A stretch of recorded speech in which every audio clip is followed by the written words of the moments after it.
Due to the versatility of the shoulder joint, the options are pretty much endless when it comes to mechanical drop sets, but this doesn't mean that some ways are not going to be more effective or logical than others. Now, as it relates to the front and side delt, there are three primary variables that can be used to improve leverage to extend the time under optimal tension without having to reduce the amount of weight you're using. They are the relative position of the elbow in relation to the torso when doing raises, the relative angle of the torso when doing raises, and the number of active joints contributing to the lift. Now, as it relates to the relative position of the elbow in relation to the torso when doing raises, the more your arm is in the front of your body when doing a raise, so when doing a front raise and not when doing a lateral raise, the greater contribution you're going to get from the upper pec. You're not going to get this same contribution when you do a lateral raise. This is why you can lift more weight, or at least it's one of the reasons why you can lift more weight when doing a front raise as opposed to a lateral raise. As it relates to the relative angle of the torso, you gotta understand, when you're lying down on a bench, either prone or supine on an incline angle, the primary muscles responsible for producing force to perform the direction of effort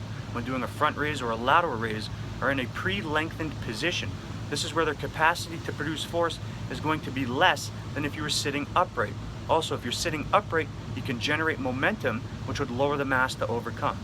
As it relates to the number of joints contributing to the lift, you're obviously going to be able to lift more weight when doing an upright row or a press as opposed to doing a front raise or a lateral raise. So depending on what exercise you start with or what variation of that exercise you start with, if you wanted to do a mechanical drop set when training the front or side delt, you can modify any of the variations I just discussed